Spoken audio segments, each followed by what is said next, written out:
That's no moon. It's a space station.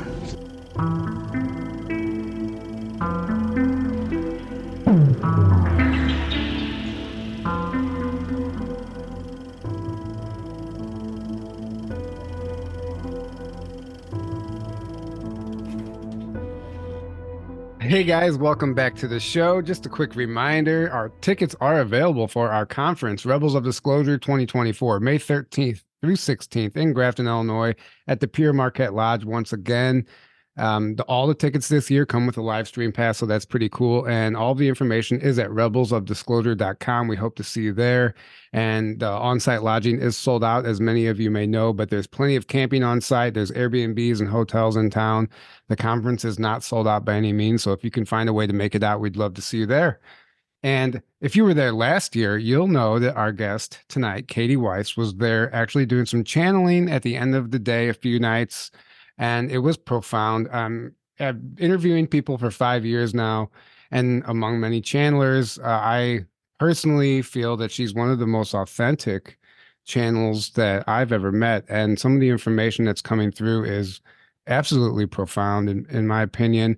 She is the host of our Next Existence podcast, and she's an author of the Human Awakening book and the Human Remembrance book, which are both fascinating. Actually, the second book isn't out yet, but we'll get into that.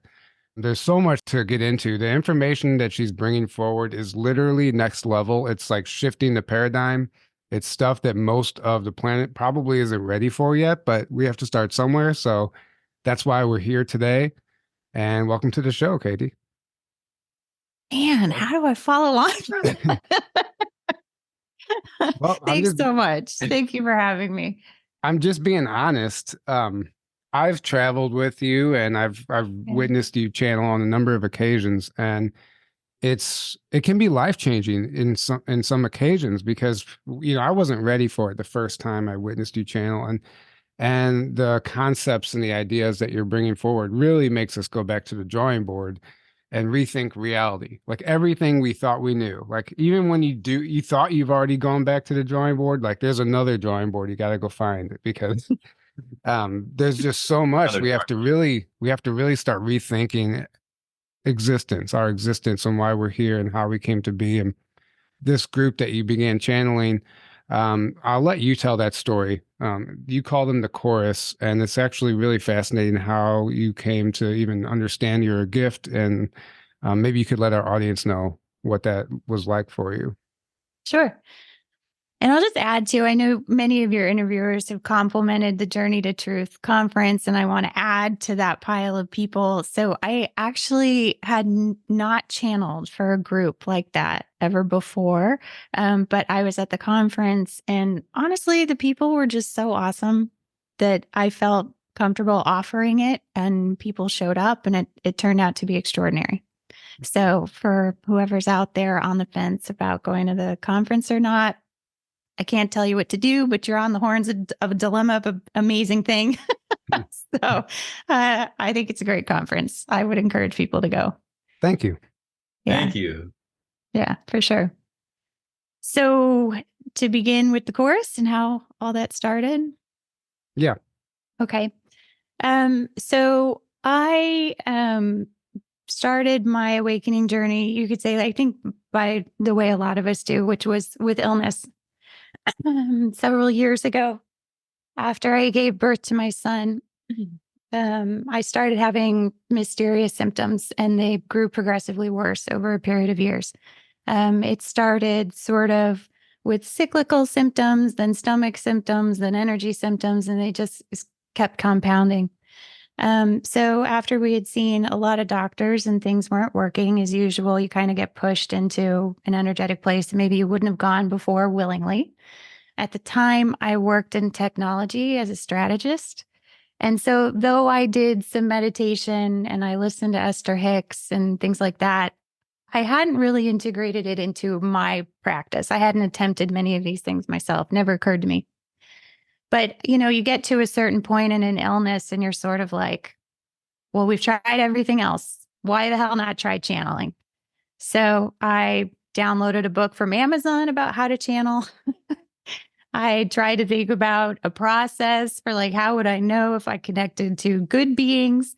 And I sat down one night when I was really angry, to be honest. And I opened up to channeling mostly with the question of why. I didn't necessarily at the time believe that I could potentially manifest a solution to an illness that seemed so complicated and so mysterious. So it didn't really occur to me to ask for like, heal this, which I think is also part of awakening. Sometimes those most obvious questions don't show up until we're ready for them. And for a lot of reasons, I was not yet at a point of healing, but I could open up and be like, what the hell?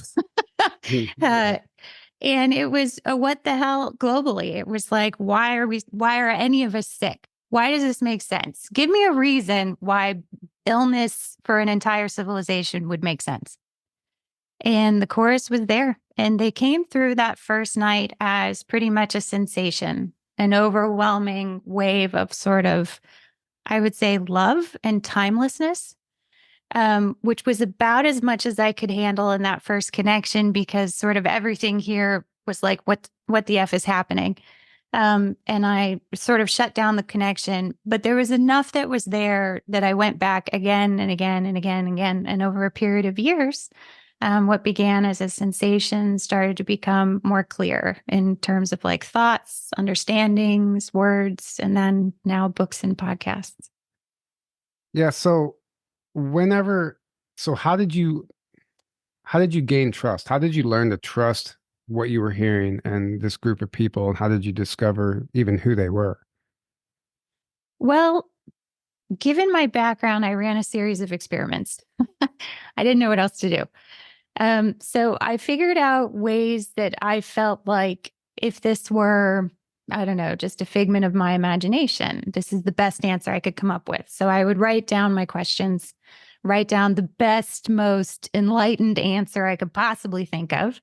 And then I would open to channeling, do my best to not judge while I was channeling, just bring it through. And then I would kind of let it sit for a couple days. And then because time passing is a big part of our reality and letting energy in.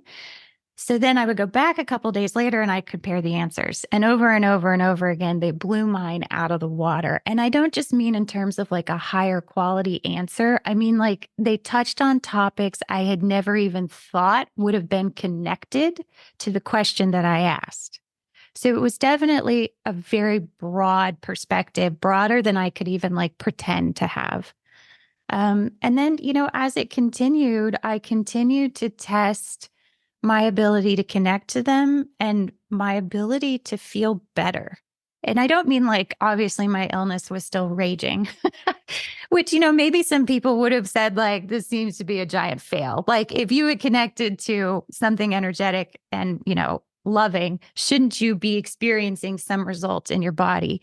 And I didn't necessarily think that had to be true, but I did think that I should feel emotionally some sort of relief or some sort of like, okay, I get it.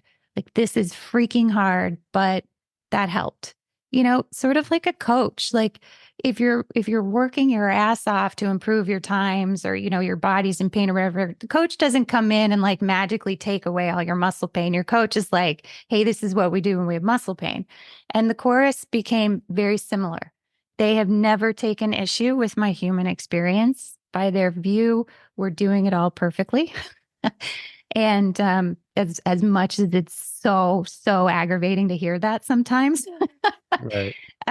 they think this is extraordinary, and they're so consistent in that view, and they have such a clear logic as to why they feel that way, that what happened over and over again was I had to allow both perspectives. This is really hard. Sucks to be human. Like, this is shitty. I'm sick, right? At the same time being like, I could see how we created this or why I chose this or that it will be okay one day. Or so it didn't become like a switch.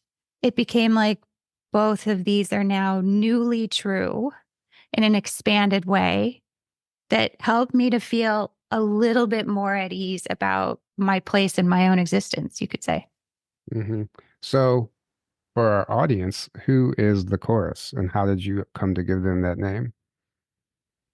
So after many years of asking them many five senses questions, and five senses is their view for what I think a lot of us or your listeners would call 3D. They base their definition based on the way we perceive reality here, which is classically by our five senses. So eyes, ears, taste, touch, that's how we interact with reality here. We have words for many other six senses, or, some psychologists say there's many more now, but, broadly, the way we have our interactions with energy here is via these five senses or the mind-body instrument. So I asked them a lot of questions that make sense in our perspective. So like where, location, where are you? And they would reply with like, what's a where? This is amazing. And so it took a while to get to an understanding of their way of looking at reality was very different than anything that was in the five senses. And I think you could say in a nutshell that they are non-physical, depending on how you define physical. But another definition that they've given me is that they are beyond belief. So beliefs to them are energetic structures. They are real things. And that is one way that they define the physical dimension. So now typically we define the physical dimension based on physical stuff, right? Five senses stuff, things we can touch or taste or see. And by their view, it actually extends much, much, much bigger than that to all beings across all times, across however you define anything within this physical dimension that hold beliefs. So belief to them is the first defining distinction between where they are, which is beyond this energetic structure, this definer of reality, you could say, and where we are, which is where we believe stuff. Now, within the physical dimension, you can have a vast variety of beliefs. So you can have some civilizations that don't believe in time. You can have some civilizations that maybe don't believe in body in the way that we do and float around in sort of different formats. But if any of them believe things, according to the chorus, they are all in the game with us. And they use the game analogy often. They say that it works really well for where we are in our awakening and understanding things. And, one of their main points is that the game is potentially much, much, much vaster than many of the game players who are awakening had surmised before now. So the chorus is you're referring to them as them or they. So it's a collection of energies. Like, is this like, can you explain that a little better? Like, it's not just some like alien race from the Pleiades, right? Is it we're talking about something outside, maybe even our universe, right? We're outside the definition of universe.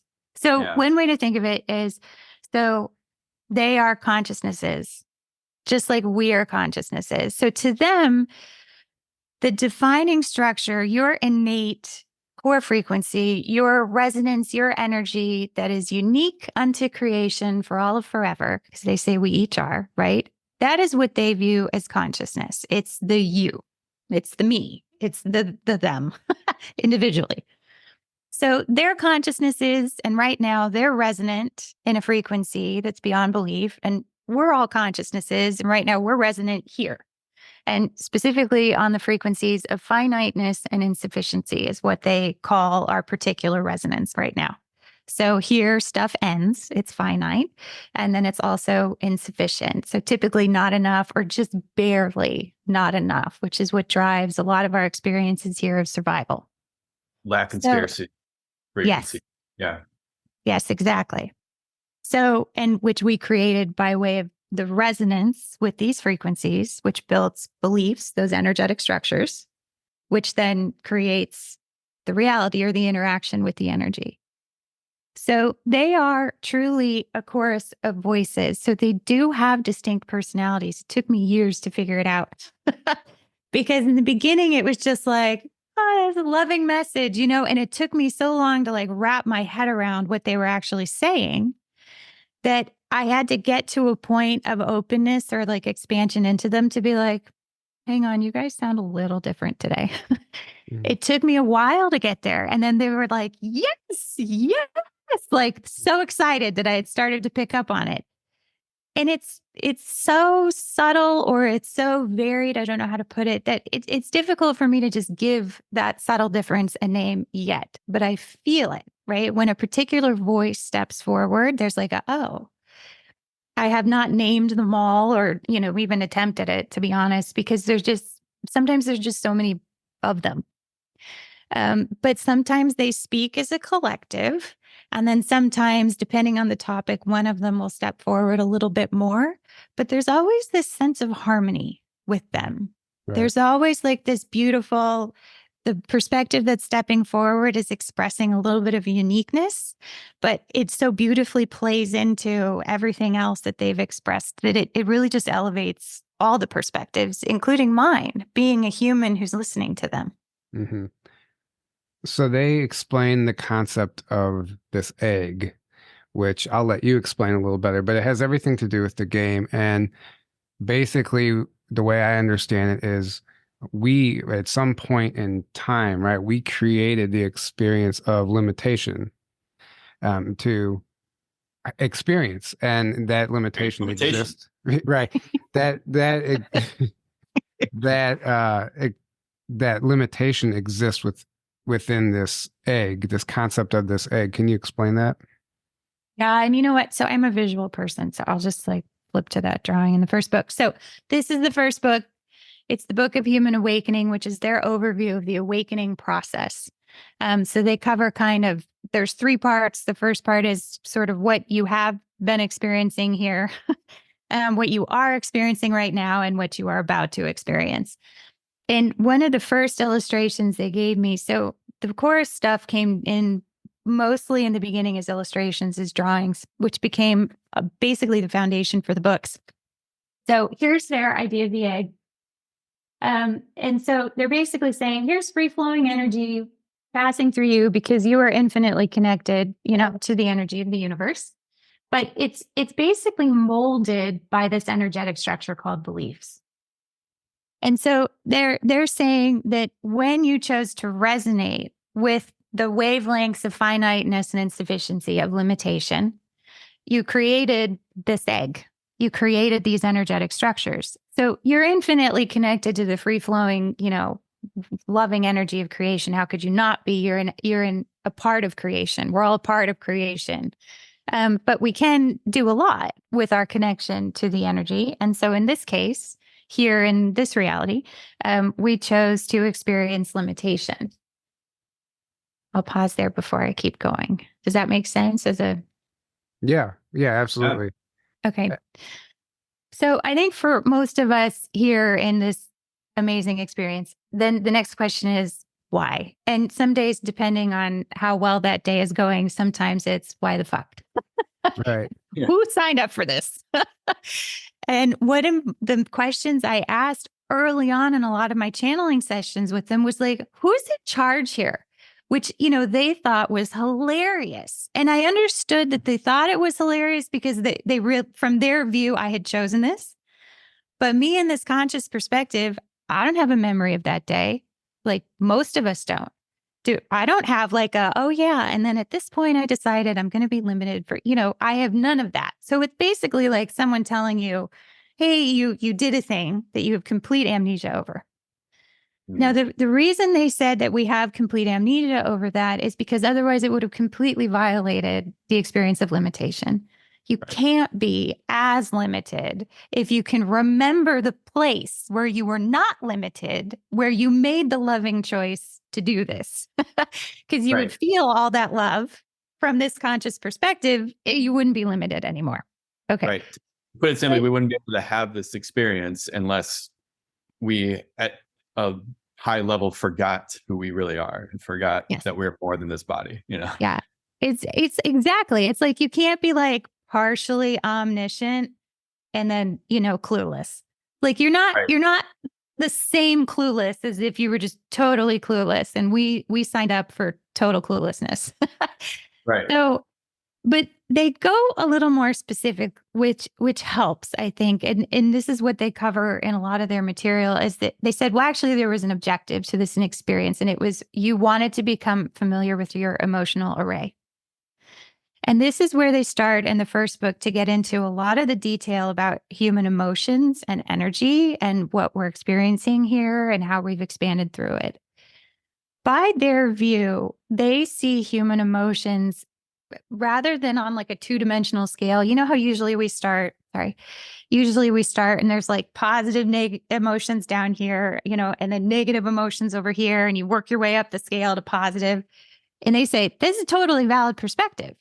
They say, well, let's give you another one. And we see emotions sort of in a three-dimensional array. And they're fluid, and they interact, and they're dynamic, and they actually happen billions of times per second. Now, this speed has been quoted, I know now, by other channels. And in their view, that speed is the speed with which we rebuff the pure incoming energy of creation and create this experience of limitation. As we do so, our indicator that we are doing this is we feel emotions. This is unique to humanity. I have become aware that there are other species and other civilizations out there that interpret energy in different ways. And the way that we do it is that we feel it in what we call emotions. So they say, okay, so you're rebuffing this, a billion times a second.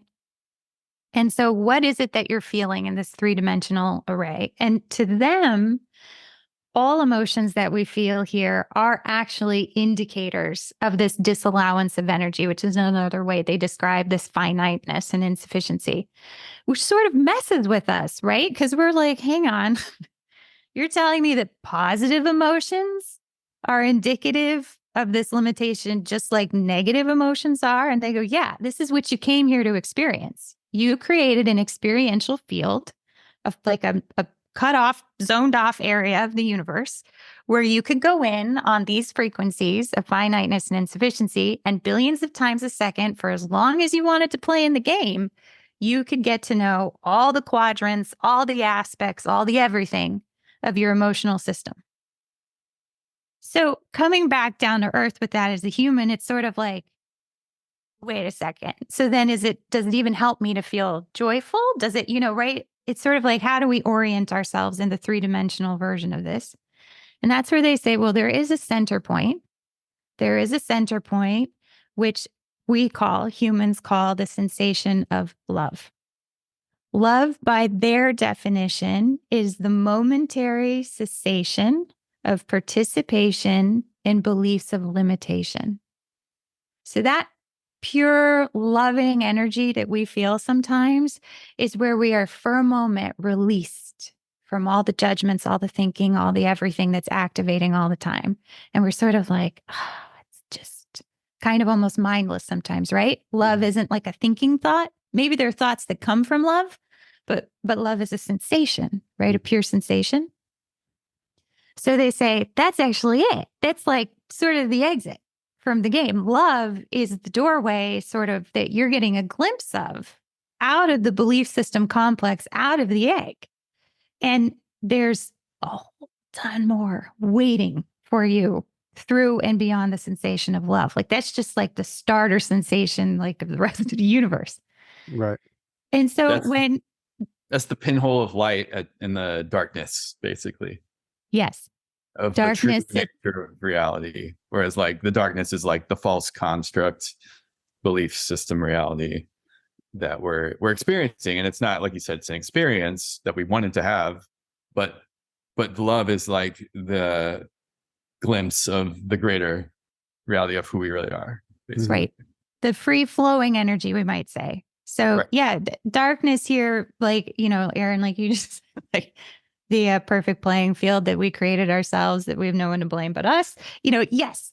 But also there are differences, right, within the three-dimensional array. So they said the difference that you're feeling between joy and anger is your proximity to that center point. So around the center point, there's actually a variety of emotions that kind of orbit love, right? Like trust. Trust is a version of love, right? Don't we like sort of slow down our judgments as we move into trust? Mm-hmm. Or curiosity is another one, a really powerful one, actually, that orbits the center point of love. Because curious, like, when we have that childlike curiosity, aren't we sort of like judging a little less And we're sort of like, what could it be? Right. We're hope.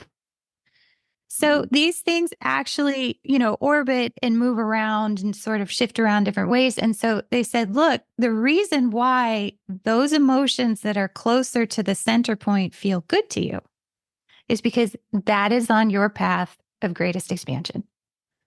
And they were like, we know this may come as a shock to some of you, but that might not be on everybody's path of greatest expansion, right? If you're heading into the game and you're going deeper and deeper, you're on your way into the limitation, you may actually be drawn towards those sorts of sensations, right? You want to rebuff the energy in a different way.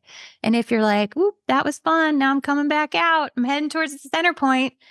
We will be drawn to the emotional sensations that bring us closer and closer to that center point, or as we expand. So it's interesting to think of the concept of awakening then, like it's all supposed to happen at once for everybody, which we know that isn't true because you just described it. Like, so that's why you're standing next to somebody and it doesn't make sense. Like, why can't you see what's going on here? Why can't you see all these limitations, right? Because they're on their way. Maybe they're on their way into the game still. Like they just got here and they have their soul experience journey has just begun. And then while a whole number of people are already on their way out and they're seeing through the veil or seeing through the illusion, right?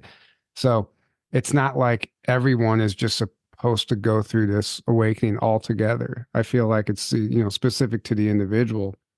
It's where you're at. Right? Exactly. We're at where they're at and you're at where you're at. And the small self-human wants to always judge things, but it's coming from where you're at and it's coming from your own beliefs and your own stuff. But what we don't realize is that they have a whole different perspective based on their experiences and where they're at. And it's okay. It doesn't mean we have to agree with those things or we have to bring ourselves down to that level. But when you understand that, then you stop judging and you stop taking things personal and things like that, because you realize they're just experiencing reality from where they're at and they're having that experience and that they're on a different place on the path, basically. Right. Totally. And Aaron, that's really well said. Something the chorus points out is as we're right now expanding into sort of more energetic perception, they said one of the first things you'll experience, and we're stepping towards this now, is you'll get a different view of human suffering. So we're coming from the five senses view in which we're totally against suffering, right? That's part of the limitation because we fight against suffering and thus energize the experience of suffering. It was part of the setup of the game, right? Practically watertight. But as we continue to expand in our energetic awareness, we'll get, in all cases, as they talk about awakening across the board, there's going to be this nuance that starts to become clear to us about all aspects of our reality. And one of the nuances that's going to become clear to us is about suffering. And so you'll come across another human who's suffering. And typically from our five senses, we would want to jump right in and stop it. And because we're in the scarcity survival game of limitation too. Right. But as we expand, we will get a very clear energetic sense of that position. And we'll be like, oh, well, they're on their way into the game, aren't they? Mm-hmm. Now, you could still help them. Rendezvous are part of, the whole universe, right? So it's not like if they're going into the game, you're like, screw you, good luck. You can still have compassion. You can still use your gifts. There may still be times where you rendezvous with these people for any infinite number of reasons. But that intensity of like, oh, I got to stop their suffering, or I got to stop him from being such an asshole, or whatever it is, will soften because you'll be like, I feel where you are in a different way. You're going into that part of the game, aren't you? And I'm coming out of that part of the game. And this is where, human minds tend to think we just tend towards binary and we tend towards singular answers as part of the constructs that we embodied here. And what we're going to find is some people are dipping down into certain experiences in the game as others are coming up. So some might be going into an experience of powerlessness, right? Specifically, maybe they've already experienced other aspects of limitation, but as part of what's happening right now, they're going down into powerlessness. And then, another couple of years they'll come out of it. So it's a really diverse field. It's constantly in motion. There are people going down, people going up, people going over to that quadrant, people going over here. In aggregate, there, yes, is a group of us that are sort of moving towards the exit, but it's all fluid. It's fluid dynamics, right? It's moving all over the place. It's organic and it's evolving. So to say that it's like a straight shot from here to the exit, we all know, like, doesn't exactly sound plausible. And that's because we get it. We're humans. We have a lot of rules here about, shortcuts. We don't get to have a lot of those. Otherwise, we wouldn't get to suffer as much. Now, that's changing as our experience of time is changing. We are allowing in more energy in shorter and shorter periods of time. This is manifesting as technological breakthroughs or serendipity or synchronicity. We have a lot of words for this, right? So we are getting to the point of more direct and immediate manifestation, but it's still going to be sort of a process as we all go through it. So, Absolutely. understanding, there's so many things I want to cover here. I want to, maybe you could help our audience understand. Well, I don't know what we should cover first. I want to cover dimensions and what a dimension is and how we experience dimensions, because that's a question. Like when we do our live Q&As, that comes up a lot. Well, people don't understand. And you have a whole chapter in your book about dimensions, and it's described beautifully. And then maybe after that, we can get into the cataclysms that they explain to you happened here on Earth, and we can kind of go into some of our history and what that looked like. Cool. Okay. So I am going to bring up their picture because I think it helps with dimensions, or even just. So to be very specific, so their definition of dimension is a composite of a variety of energetic wavelengths, more closely bound by momentum and participation. So let's break that down, because that could be like, what the fuck does that mean? So what that means is, there's infinite wavelengths, multidimensional wavelengths all over the place. And they're saying, well, we're delineating here, we're drawing artificial lines and calling this a dimension, just basically to kind of make it clear. But everything's a continuum in all directions, right?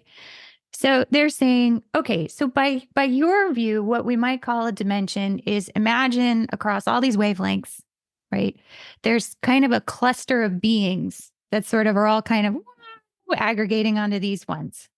That's the participation, right? Okay, so there's a lot of beings that are like onto these energetic wavelengths that resonate with them, right? Because we're all energy. That's our core frequency. It's what we're connected to in the universe.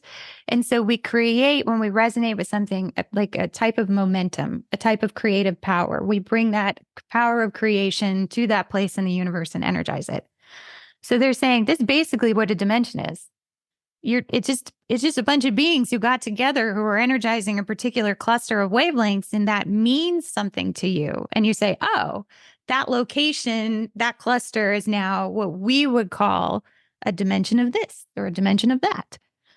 So they said, and I'll try and hold this up here, they tried to give a dimension example as bubbles. Back, we can't hear you whenever you come forward like that. Oh, so thanks. You can maybe sorry. reach, like,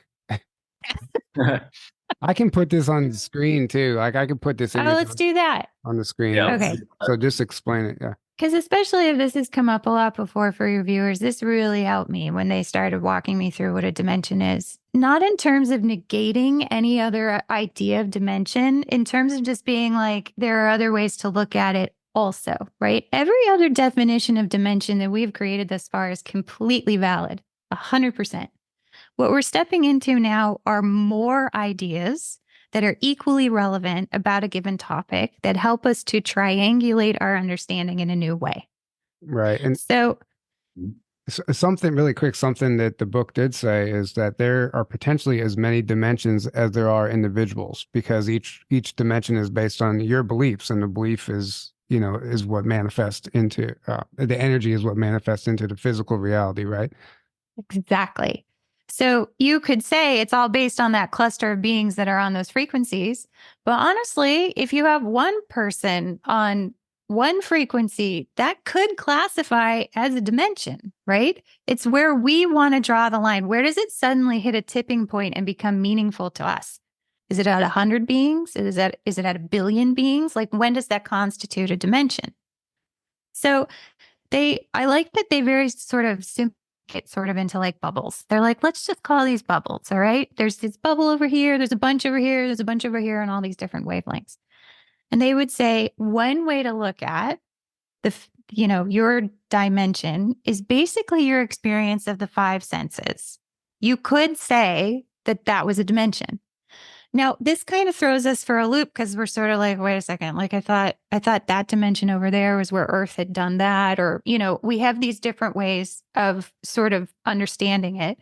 And they said, all those are equally true. Sure. You could define dimension based on time. You could define it based on five senses, things that you perceive. Maybe it looks different. Maybe it feels different. Maybe it sounds different. But they were like, but another way to look at all those different dimensions is that you're still perceiving them with the same mind-body instrument, the same unified field of perception in which you interact with reality. Those are just different flavors of those realities.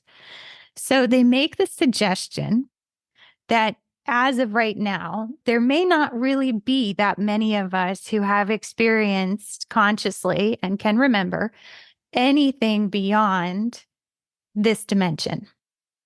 Because if you define our dimension based on everything we're experiencing in sort of something that has five senses, whether it looks a little taller, whether it looks a little more gray, whether it looks a little bigger, if there's some aspect of these five senses expressed, then that's kind of all in the five senses dimension, depending on how you look at it. So they said what we're heading into now is sort of these new belief structures that will fundamentally change or evolve or affect our unified field of perception, meaning our mind-body instrument is going to change. As we do so, we are basically going to start to experience the universe in different ways. And that's going to be sort of a step into a different dimension. Again, where dimension is defined by what we're resonant with and what that looks like. One way of looking at a human, we have a podcast episode about this, is to say, like, these senses still count. If I'm looking at you and you look a certain way, that is an energetic interpretation. So even though I might be able to feel things about you too in the future, right? That's additive. It doesn't negate what we were able to perceive with our eyes, because eyesight is a valid interpretation of the wavelengths of visual light. So they said, okay, so right now you look a certain way, right? You all have heads. Mm-hmm. What is it about your energetic resonance where you guys are that creates heads? What do you all believe? Clearly, you must all believe something very similarly if you all look a lot alike. And then they use that example in terms of meeting other civilizations and other societies. And they're like, okay, someone comes out of the sky, comes out of a spaceship. And the first question is, what do they look like? And you might be like, well, they're gray, they're tall, they have the suit on, whatever. And the course would be like, do they have a head? And you'd be like, yeah, they have a head. Cool. They believe something that you believe too. So you don't even have to know anything about them, but you can perceive their unified field of perception, and your unified field of perception, and they kind of have some similarities. That means before they've even opened their mouths or their telepathy or however they communicate, you already know resonance-wise, you overlap somehow. And then they said, what about beings that like you can't see, taste, touch, hear, smell, perceive at all? And we would be like, is there even anything there? And they would be like, perfect. That was a perfect experience of understanding sort of the barrier of your game versus the rest of the universe. If there is a being out there that you can't hear, taste, touch, any of your senses, any of the six senses, that being is wholly resonant in a totally different place. There's no overlap. And you might say that that being is in a different dimension than you are. Right. And what's interesting about, let's say, traveling the dimension. So you channel other groups of people, beings as well, which we can get into a little later. But when I was with you one of the times and we were experiencing this group of people from, let's just say, another dimension, their explanation of how to how to perceive that dimension is through the heart. And they explain the heart is the highway to travel these other dimensions, if we want to look at it that way, which goes back to what you were saying earlier about love. So honestly, love or the heart is the highway to perceive these other, quote, dimensions. Yeah, beautifully connected. That's exactly right. And I think I had to go through many years of working with the chorus and feeling this energy of love over and over again as I went through what I would say is a very normal human existence. It was like training, right? I went through everything we go through, and each day or each night had to connect back to the chorus and be like, how do I love this? How do I love this one? How do I love this one? And I think because of that, I was able to sort of build different beliefs or just become conscious of what love feels like. And it became like an available alternate in each of these situations. I could be pissed off, but I see the chorus's logic here, and like I'm kind of feel okay. Why do I feel okay? Right.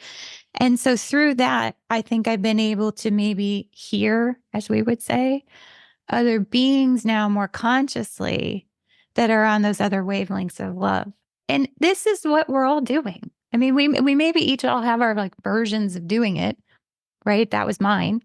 Mine was illness and like having to love it over and over again. But other people have other trials, other dark nights of the soul. There are many different ways we're awakening. And ultimately, what it's strengthening or bringing to consciousness more and more is this path, this alternate, this choice that you can be loving in these situations. It's not just like a mental, I should be loving. It's a sense that comes over you. And you're sort of like, I used to get really pissed off about this, but I'm not today, right? That is a representation of an energetic shift. And it's on those frequencies that we're moving into that, quite frankly, there's a lot of civilizations and a lot of societies that are excited to meet humanity. Mm-hmm. Yeah. And it's fascinating, all the endless possibilities out there of all these different beings and other dimensions and everything. But what I want to get into next is the cataclysms, the 5 major cataclysms that they explained happened here on Earth, and which does include past civilizations as we would view them. Yeah. So the second book is the Book of Human Remembrance, and that's their treatment of time and memory. Memory being pretty much the predominant human expression of the idea of linear time right now. We're like, oh, I remember something, right? That's the idea of linear time.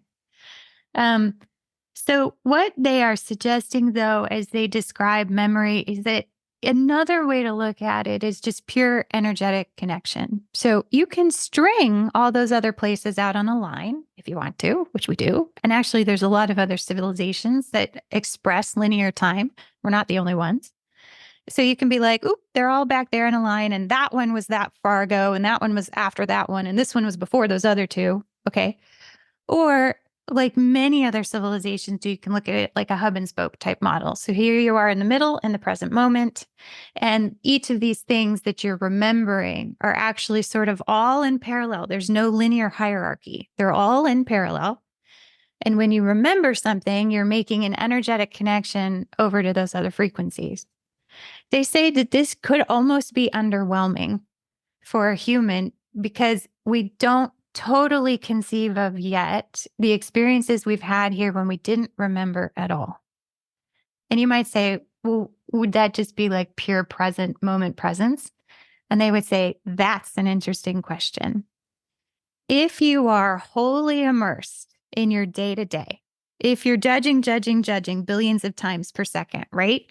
So much so that you don't even pull up and be like, oh, I remember when I did that, right? You're just in it. Would we call that today as an awakening group the same as present moment presence, where you're sort of like just there in the present moment, taking it all in, maybe in that loving centered place, right? You feel how these are slightly different. One is like a total grind in the beliefs, in the thinking. And the other is that you're actually sort of more open and receiving more energy directly, maybe we would say. Okay. So in the hub and spoke type model, here you are in sort of a present moment presence, receiving other energetic frequencies, which at this juncture in our awakening, we still call memories. It works. It works with our idea of time. It works with our expression of linearity. And they say, here's where we want to make an important point. It's not just time that's linear. There's a bunch of expressions of humanity that are linear. I'll give you one example, and the rest are in the book. One example is that we have a thing that we call interruptions. And they have this whole beautiful way of going through it where they're like, look, you basically have to have, even unconsciously, a mental projection for your day and what you think you're going to get done and where you're going to go next and when you probably would be there and how much time that would take in order to have this experience that we call an interruption, where something came in that is disrupting you from something. And they're like, what is it disrupting you from? And the more I experienced with them, the more I realized how totally subtle and unconscious it is. That we are so appended to this belief system billions of times per second that we don't even know we have this sort of mental projection of the way reality should be. Maybe this is what we call the matrix, right? Mm-hmm. So we have so many agreements about like how long it takes to do things. For example, like you can't just go build a house in 2 seconds, right? We all have a general understanding of how long it takes to build a house. That agreement is something that we are all resonant with unconsciously in the background. So here you go forward to like build your house in the human reality and everything's going great. And it's like totally blowing through milestones. And then you hit a delay and you'd be like, oh, that was unlucky. Or like, oh, I just forgot to do that. Or, oh, I should have called the permit office. Or, right. There'll be plenty of reasons in the 5 senses. But really, you're playing on a broader game field and one that is defined by a group consensus, which the chorus points out we all agreed to play basically the same game and to perceive only others who were basically playing the same game too. So what's active all the time are these agreements defining our reality. And so when we have an experience of an interruption, it's actually something quite extraordinary because it represents sort of a break in those agreements where we're like, that shouldn't have happened. Now, typically we're pissed off, right? People are interrupted. They're like angry about it. That's actually a good indicator because anger is the emotion of becoming. That means there's an expression of us that is reaching vaster frequencies, and there's a part of us that's still telling us it's limited. That friction is what we call anger. And so there's a part of us that's like, I wonder what this is. And there's another part of us that's like, God, I only have 15 more minutes to get this done. I do not have time to go see what the dog just threw up in the family room. Right? Right. Yeah. So, well, go ahead if you weren't done. No, it's okay. Go ahead. So I guess would you consider these cataclysms an interruption then? Is this where you're going with all this? Great question. So on the linear timeline, we would say there have been other eras of humanity. True.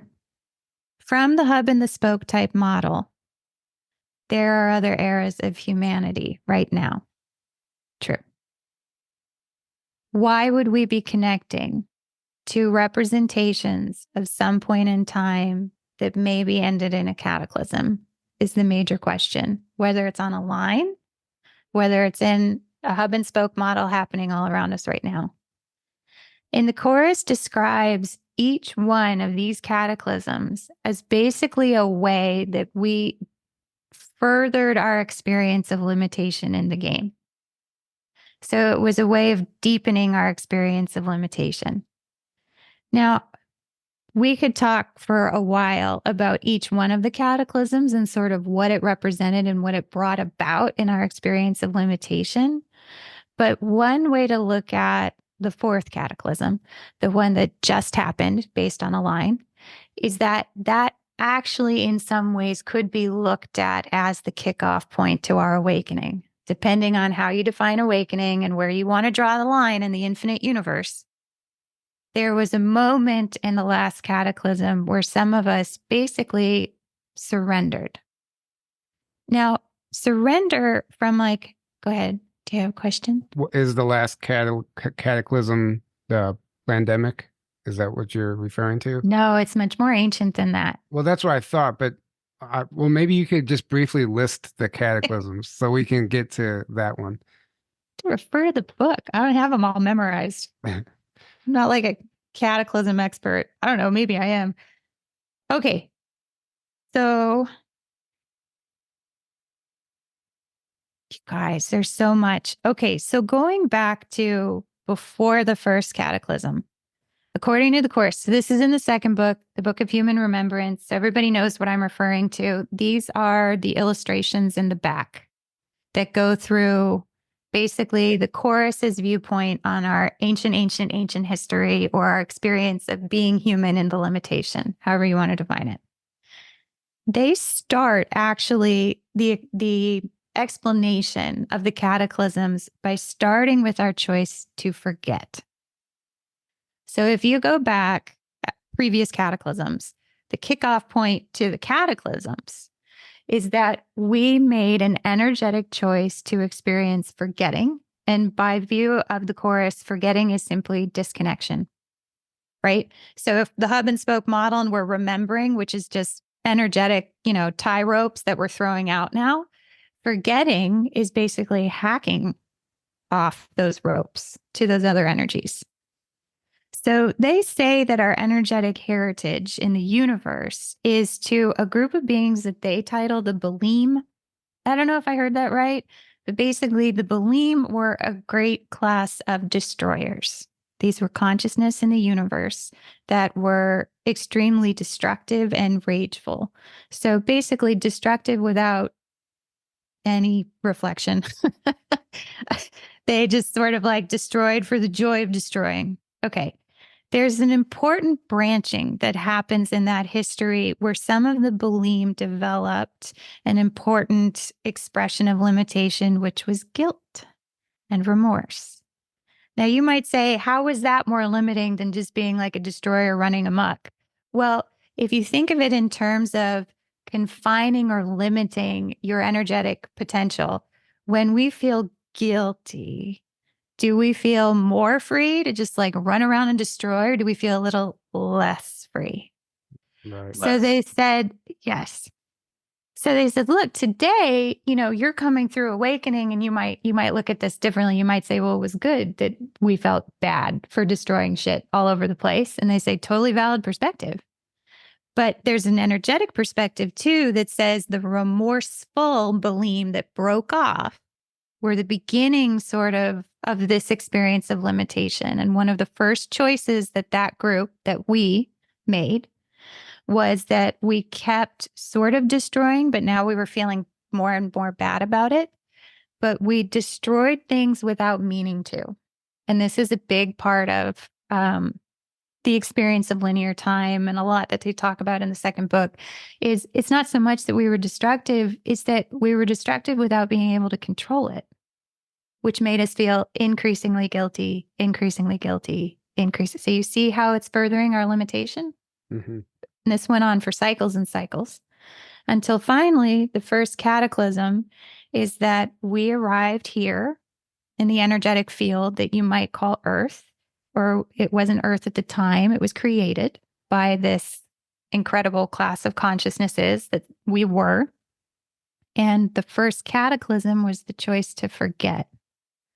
So we figured that basically if we would be able to forget about a lot of our energetic connections, right? If we hacked them all off, we might be less destructive.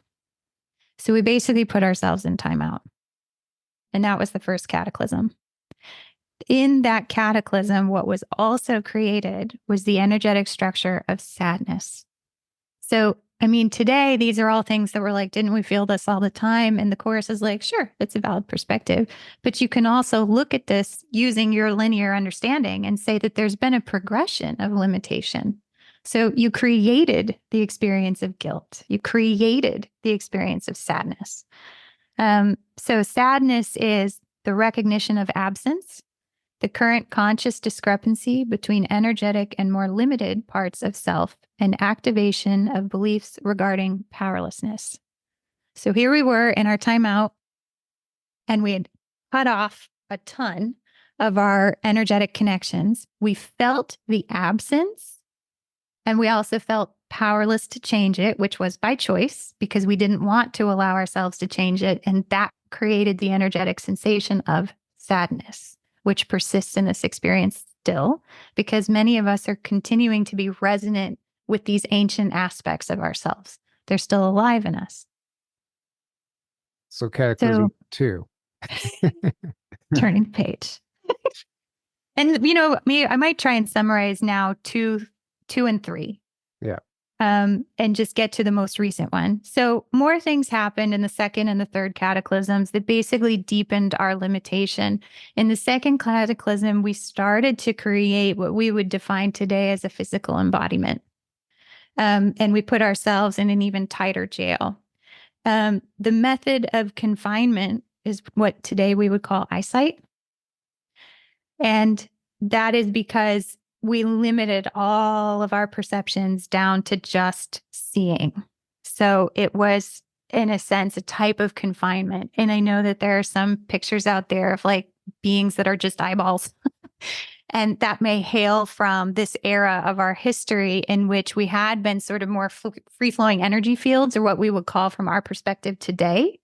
And we constrained ourselves even further and said, we're going to blind ourselves. And we blinded ourselves with physical eyesight, basically only being able to see on the visible wavelengths of light. Maybe that's why we had those one-eyed beings in the past, because they were like even less, like even more limited with one eye. Now then we got 2.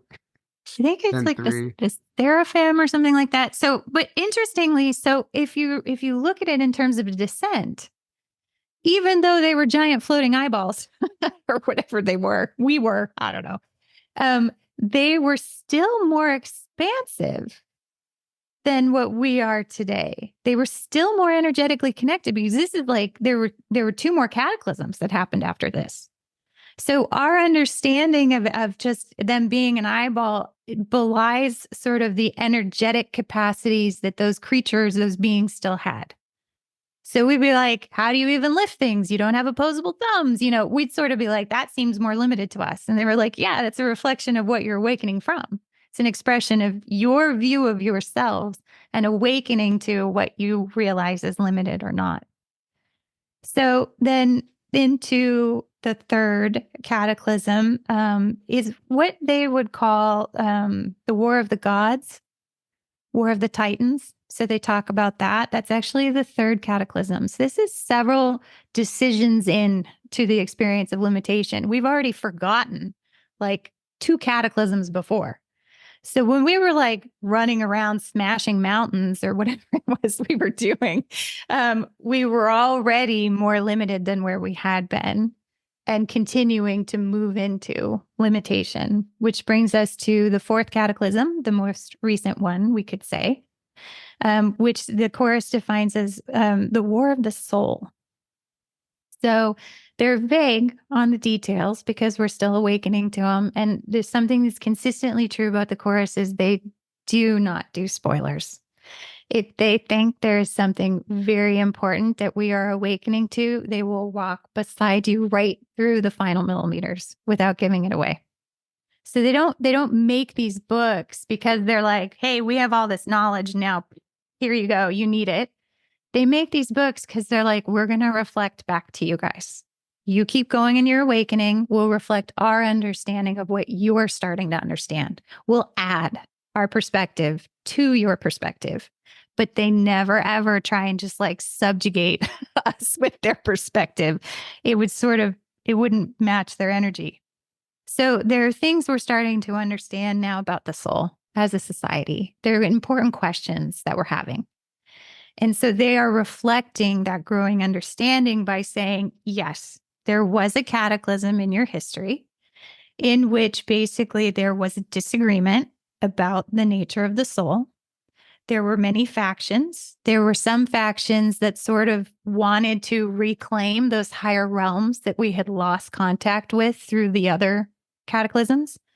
And there were other factions that were concerned that if that was achieved, there would be more destruction, more additional civilizations impacted.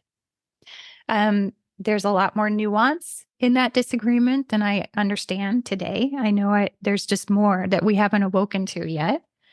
But they basically said that, in a final cataclysm that was felt across the game board, sort of everything was pulverized, every faction fell. And the goal was to scatter the souls so that basically the destructive nature would be very difficult to resurrect.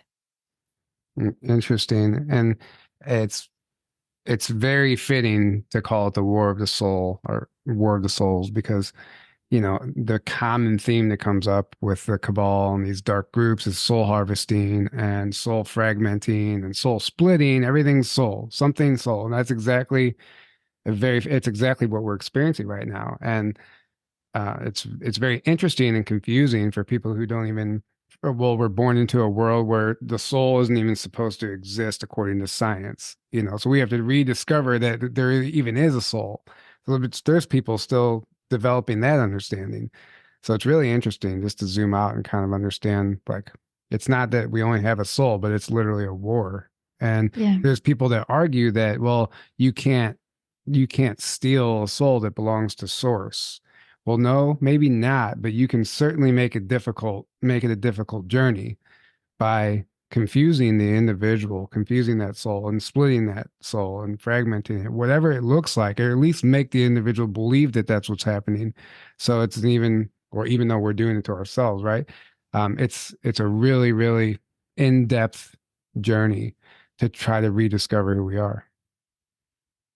I think that's an interesting way to put it. And also, I mean, it begs an interesting question of, does limitation happen at the soul level?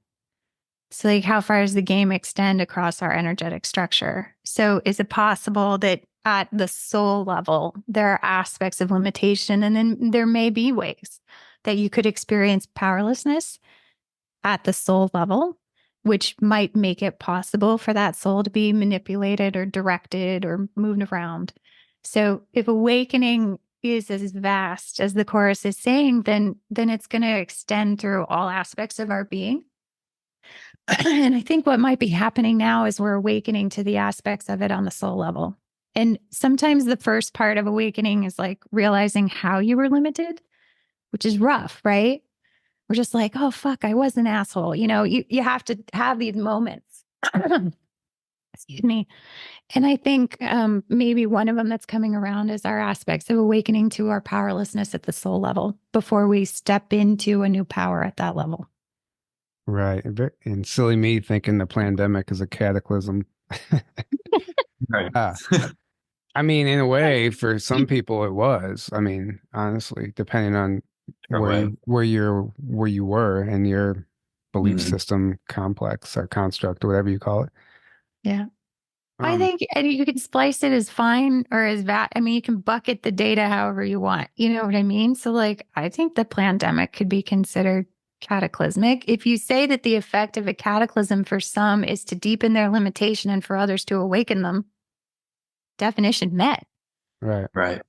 So I think the chorus brings up these major cataclysms, just in the major being defined as a key component of the belief structure was like put into place, right? Guilt, boom, So I think that's where they're trying to broaden or open our aperture a little bit on how we got here. Mm-hmm. So I have like a million questions, and I realize that we will have to do another part to really cover them properly.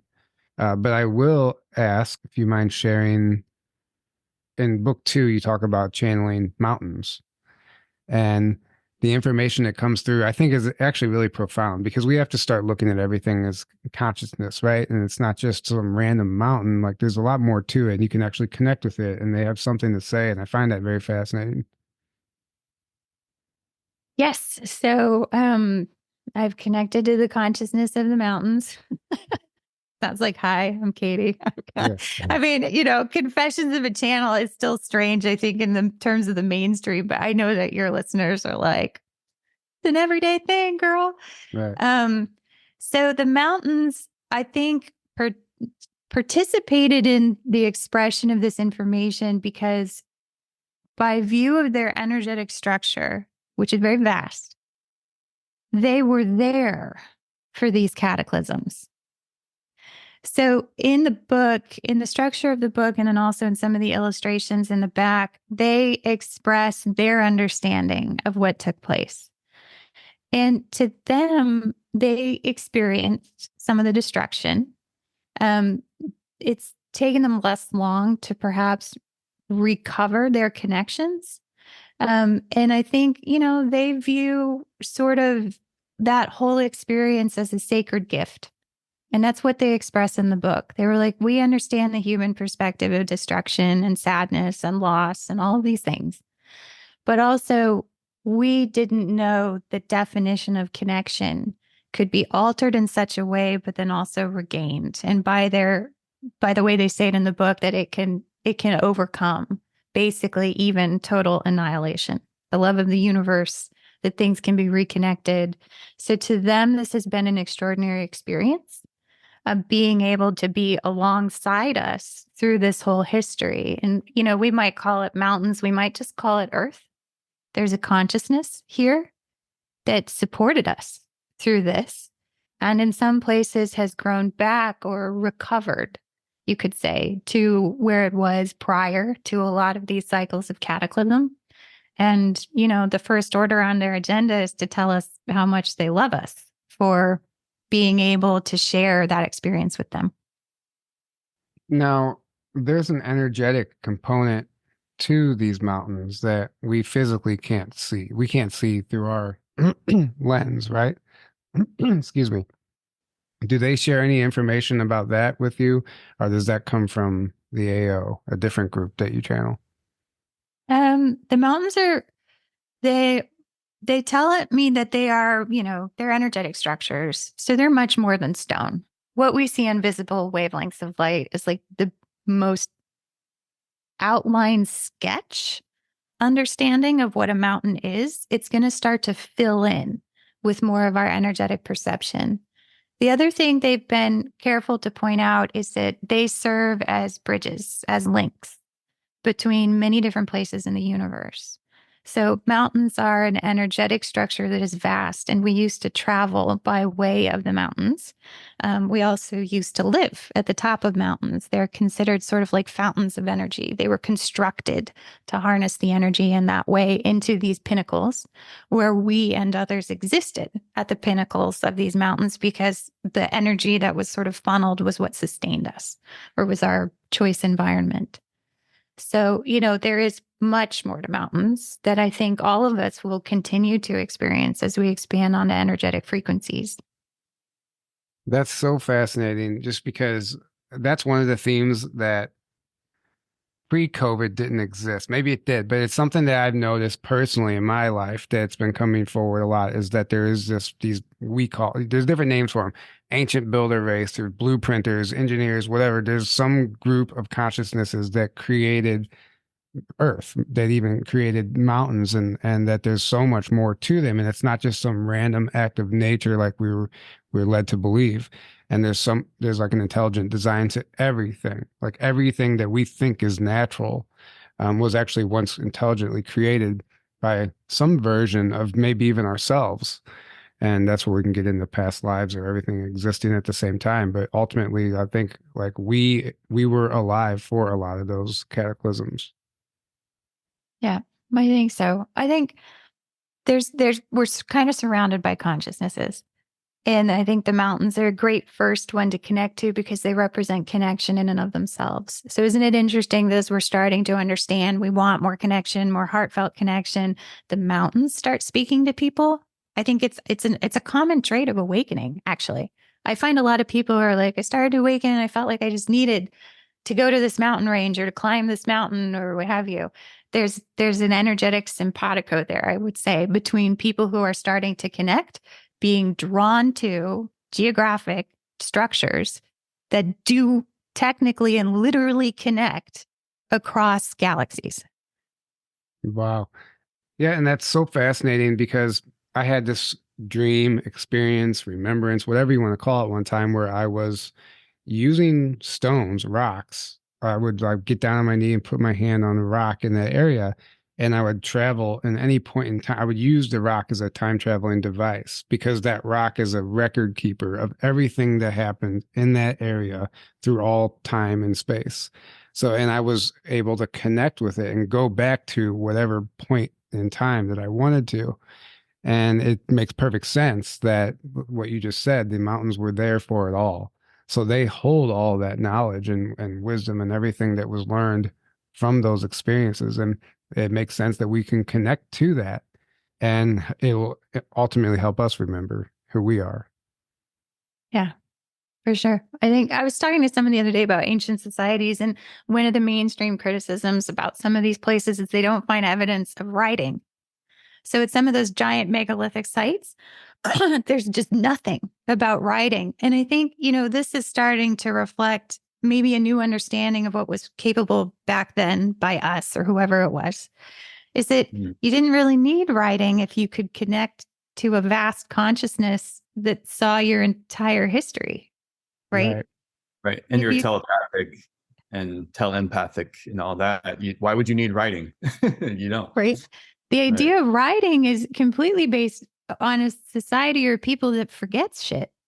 I mean, that's why we got to write stuff down, right? Is to either prove it to somebody wrote something down, or because we're not going to remember. I love what you just said. It's, like writing is a symptom of a society or beings that have become very disconnected, because writing and speech, because now in order to communicate, instead of just being telepathic and like I can feel and know exactly what you're feeling and knowing right now, well, you become more disconnected. Now I have to say words that you interpret a certain way and think I'm meaning something when I'm actually meaning something else.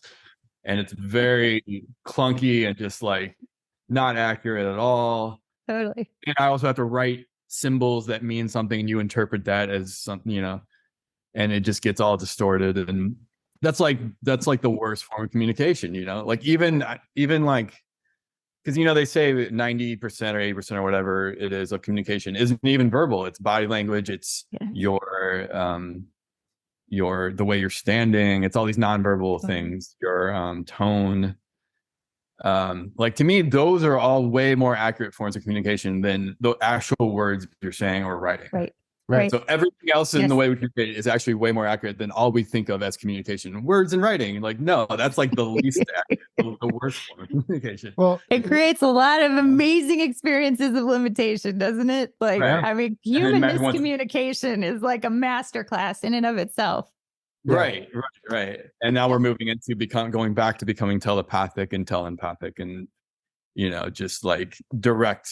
Oh, I know exactly what you're thinking right now. And it's so true because we get to a point where you start to read people's energy fields, and sometimes you can just look at somebody and know exactly what they're saying without them even opening their mouth. And whenever what comes out of their mouth doesn't match what you're picking up on energetically, that's how we start to detect deception and things of that nature, or truth even. Yes. Right. Or also even sometimes I've experienced it where it's the difference between the expression of the belief system and the person's energy. Have you ever caught someone at an inflection point in their awakening and they're saying things that even you can tell they don't believe, but they haven't quite brought it all the way through to a change in belief? It feels like it doesn't line up, but they keep saying it because they still got to believe it. Right. Until some point where they are finally align those two things. And then the belief and the expression and the emotion are all back in sync. Yep. And I think that's going to happen in faster and faster cycles through awakening. You'll meet a friend for lunch one day and she'll be saying the same things she does, but you'll feel in her energy the friction. And then you'll see her a couple months later and she'll be telling you, I just realized I can't do this anymore, blah, blah, blah. And you're like, oh, there it is. Now they're aligned. Yeah. And before, maybe you might have been friends with someone for years and never seen a shift, right? And now sometimes in a handful of months, you'll sense it starting to come and then it'll round out and it'll be back in sync and then they'll be on to the next step in their awakening. Yeah, I mean, I've experienced that myself. Like even in mid-sentence, what'll happen is you'll have a realization, like just by speaking out loud sometimes, like your Yes. thoughts, when you hear yourself say it out loud, and in the moment you probably don't honor it and respect it like you should, because like you said, you're programmed to just repeat whatever you've been telling yourself for however many years. But you will have that realization in the moment. Like it's happened to me. Like you're telling a Mhm. story and you're like, oh, it clicks. Something clicks. Yes. And that, but it doesn't match with what you're saying, but you continue saying what you're saying because you've already committed to that, you know? Yeah. Right. And I think another level of it too that's probably starting to happen too. I would say a lot of the people who are drawn to your guys' show is it's going to happen through body expression, right? So at first we could only pick up on it when we said the words. Hang on, right? Because that's part of the thinking process. And we're like, I know I said that, but I don't love that I said that. Okay. As it accelerates, it sort of expands out into a whole body and environment type of cycle and awakening. So you'll find yourself moving in ways that just feel sort of not quite aligned. Like, why am I scrubbing this thing again? Who cares if it's clean? Or like, why am I going back to the same place? Right. So it starts to move faster in terms of all your gestures, your tendencies, like the way your whole unified field of perception is doing stuff. And so you can have like 10 awakening moments in a day because now there's a new awareness of not just what you're saying, but what your whole body is doing. It's those out of body experiences that we have sometimes. Where we're sort of like, why did I just do that? But at an even accelerated level, like, why did you gravitate over to that side of the room? Why did you start talking to that person? Usually you don't like those kinds of people, right? So there's this juxtaposition between what the mind would say about that situation and what you felt called to. Some people are like, nope, now I want to sort of just move over here, book that plane ticket, right? So you start to see it coming through an awakening and you start to see it coming through in terms of old representations of old beliefs. And it starts to accelerate very quickly. Yeah. Yeah. Old Right. versions of yourself like become more apparent. You're like, wow. Like you start to see you're not really the same person anymore. And you look at the things that you used to do or the people you used to be connected to, and like, oh, okay. Like I can, you start to see all these different versions of yourself. It's interesting.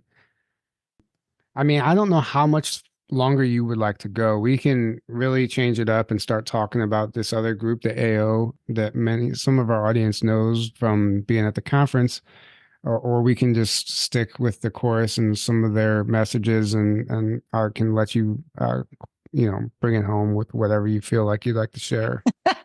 You know, Yeah. we're all on our way home.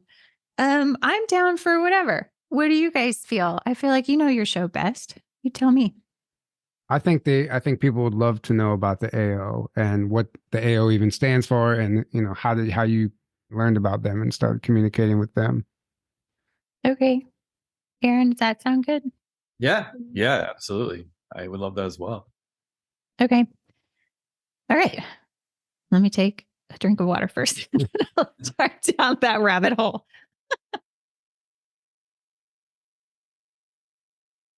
Because some of this may tie into the Federation stuff because I feel like they showed up around the same time, around the same point in my awakening.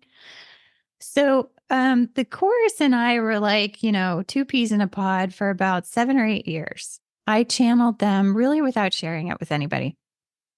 I was a closet channeler for a long time for a lot of reasons. But I think a lot of it were fears that were intentionally keeping me grinding in sort of a get to know these messages and these understandings kind of way without distraction. And then at some point, it became very obvious that it was time to get it down in something else. And so we wrote the first book, and it took me about 3 weeks to write the first book. Now, granted, that was after 7 years of prep. So I don't know if it's fast or not. So after the first book and then into the second season of the podcast, I started to experience communications from beings who were beyond the chorus. And the chorus had predicted this. They said that, well, when it's time, you're going to start connecting energetically to more players of your game. Excuse me. I didn't quite know what that meant. And so I kind of just rolled with it. But starting into the second season, I started to receive communications from what they later defined themselves as the Federation. I know that's a loaded term, but I'll continue to describe how they define themselves. And then also, even later, a group of beings that we began to call the AO, which stood for the Ancient Ones, because they would show up when I went to ancient sites, historical sites, typically very ancient sites. The AO, like we were talking about earlier, said that they were able to recognize me or see me or connect with me because of my open heart. And I think that's happening for a lot of people in awakening, that as their hearts are expanding or they're stepping into this, freedom from the belief systems, constant attention to limitation, they are drawn to many of these ancient sites, and at these ancient sites experience sort of these sorts of downloads and connections. The AO, if you like the linear timeline, you could say is from ancient history. Now, where in ancient history, I'm not quite sure, but I think lately I've been sort of growing comfortable with the fact that they may be from the most recent cataclysm. So the AO comes in, I show up at an ancient site, the AO comes in, and they have a lot to say in a very specific way in our reality. Where the chorus is sort of like, hey, it's great. Everything you did here is awesome. Humanity's choice of limitation is amazing. The AO is sort of like, we have jobs to be done. There are things in your reality that connect to things in our reality or timeline or dimension, however you want to define it. And they are very much connected to what's happening here in terms of some of the people, beings, or souls, however you want to define it, that are here are very important to them. And they would like to reconnect.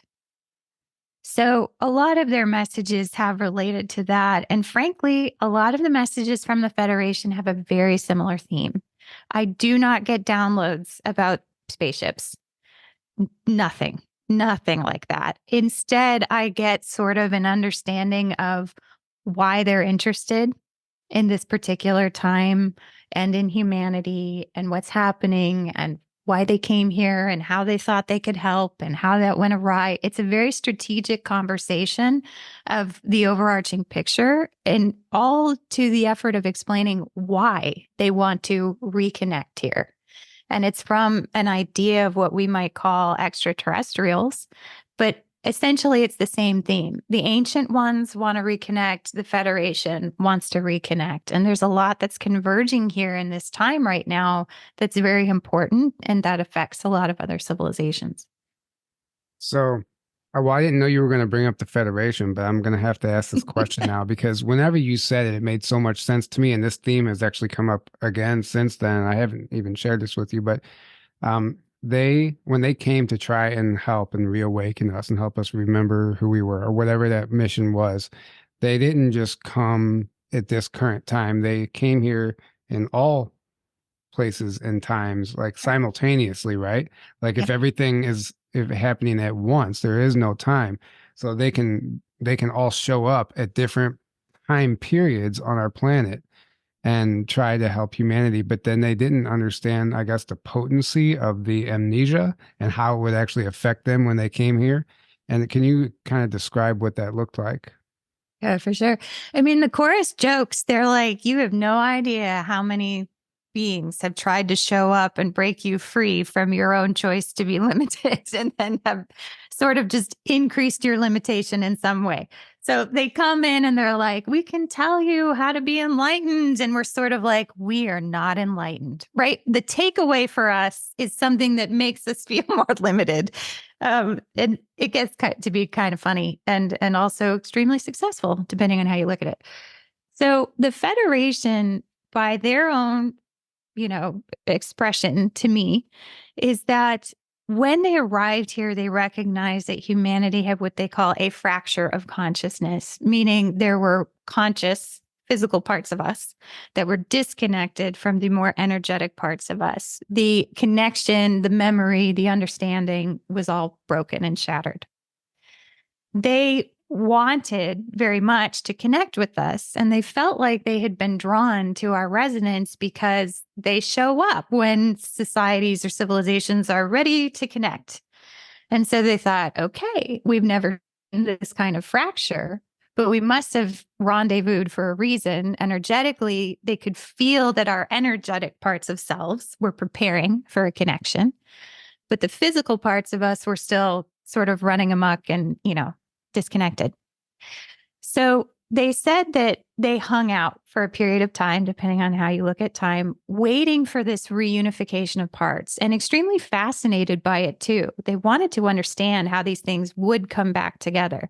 But they said they waited, and nothing was happening. So they said, okay, well, we very much want to meet you. We want to understand the whole of you. And so they thought, well, let's figure out how we can incarnate into that physical part of this fracture and see if we can finally understand what goes on in there, because it'd kind of been like a black box. So they figured out how to incarnate. I don't have the details of how you do that. It's just a general overview. They figured out how to incarnate. They sent in some volunteers. The volunteers did arrive into our physical aspect of reality. Some of them were able for a little bit of time to still remember and connect to, the Federation who had sent them in. Most of them, however, were immediately sucked into the beliefs of limitation, our wheel of karma. It's another way of putting it. And so they basically did live life as physical human. The Federation was able to observe some of it, but when those lives were coming to an end, they did not exit to go back to the Federation. They became stuck in our wheel of karma and basically were reborn again. So now the Federation had a choice. They could wait and hope that eventually those volunteers would return when all of humanity re-entered it back into that unification of parts. Or they could send in more volunteers and try again a different way. By their explanation to me, they said, well, we think we already have something in common, because we think that if you guys were in our shoes and someone you loved had gone into an experience and was stuck in there, we think you'd probably try again too. So it's a very beautiful expression in the book, the way they say why they chose to double down basically on this experiment. And they didn't just send in more souls, like another batch, another team. They sent in many, many, many more. So they were like, okay, if we're going to do this, we're going to do this. And that is when they sent in souls across all parts of our timeline. So energetically, they could see all the time places that humanity is connected to, understand that this is fluid and dynamic. By some views, timelines or time places, as the chorus likes to say, are not necessarily as static as we view them to be. They have elements of them that are fluid too.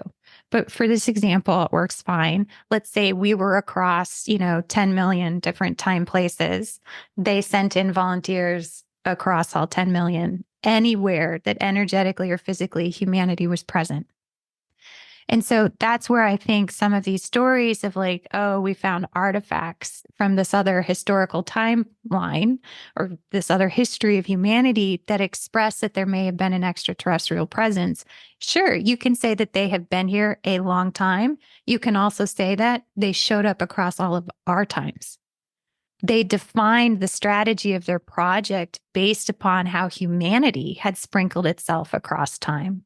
And I think that has a lot to do with what was decided in the previous cataclysm too, the way we're sprinkled across timelines. Yeah, it's so fascinating to me. And it would explain, because so many people have a problem with the Federation, the Galactic Federation. There's so much controversy around that term in these groups. And, there's a whole belief system out there that the Federation was created by the Satanists and it doesn't exist at all. Then there's governments that are literally leaking documents talking about the reality and existence of a Federation. And we have the inner Earth beings calling it the Confederation of Planets. There's so many different, it's just a loaded term, right?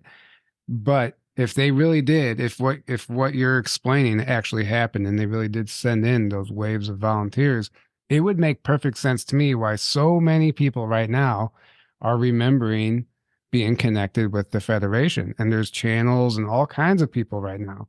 It almost seems impossible. We're like, there's no way that this many people are connecting and remember a life in the Federation. But maybe there is. And maybe that's exactly what's happening right now. And maybe their plan or their strategy is actually finally working. Yeah, I think that's an encouraging thought, at least for I think for humanity too, because it also is an expression of our awakening, right? Right. As on the whole. In the book, we talk about the way that those volunteers may have contributed to a shift in our belief system, meaning that if somehow they were able to stay connected to that broader frequency that they came in from, to volunteer from, that if they continued to build beliefs in the belief system complex that represent possibility is kind of a loophole in the belief system complex. If something's possible, you can stay open to it and receive something different. So the idea is that these star seeds, if you like that term, I know that's a loaded term too, but that the star seeds came in, were somehow able to hold a slightly more vast energetic perception. And as they lived physical experience here, they built beliefs just like we all do, right? But their beliefs held open the possibility. What happens is that gets fed into the complete database of the group consensus. And the group consensus then as a whole has access to things that are then more possible. Now, previously, this aspect of the group consensus was used to further our limitation, right? As more of us had more limiting beliefs, the group consensus as a whole only has access to more limiting beliefs and more limiting beliefs. But that same mechanism could be used to deliver us from our limitation too. If you get, sort of a glitch to show up in the matrix and start building beliefs of possibility, now everybody who is of that frequency has access to those beliefs of possibility too.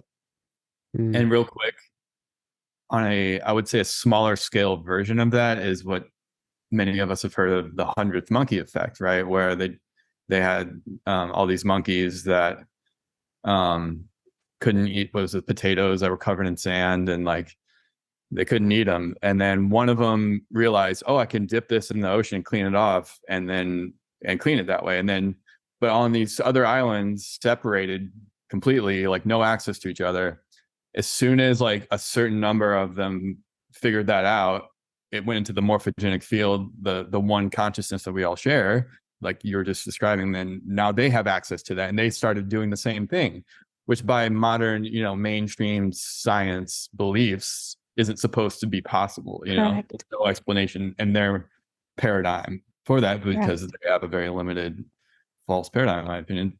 But that gives you a clue to what you just said and the true nature of reality, that we're all connected, and that what you believe to be true will manifest, and will affect the whole, because we're all one, we're all connected.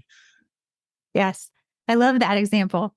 I also think so science does allow for it in terms of different generations.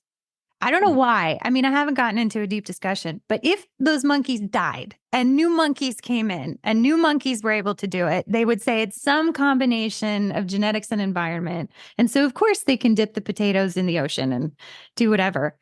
Okay, energetically, I think that's quite fascinating, because what's happened is the soul, if you look at the egg as encapsulating the wheel of karma, so the cycle of souls, then the soul has gone out and has come back in.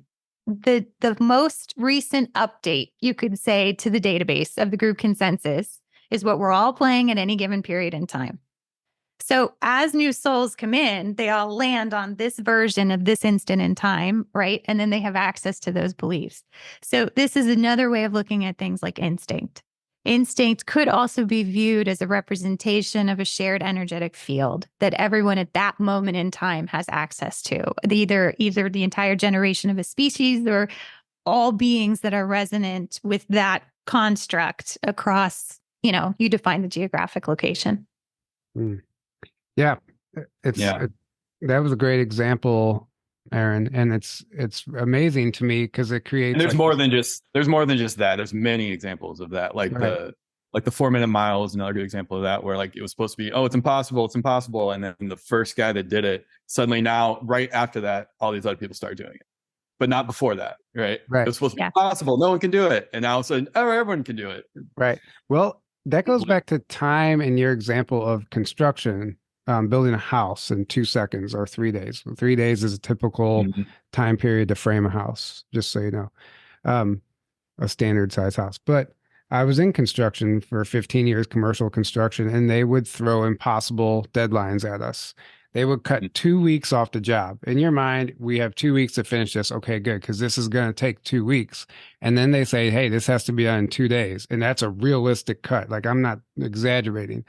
And everyone looks around, everyone throws a fit, everyone complains, we can't do this, it's impossible, these guys are crazy, they're cussing each other out, everything happens. But what I witnessed, what I observed after a year of being in construction and doing that, we always met the deadline.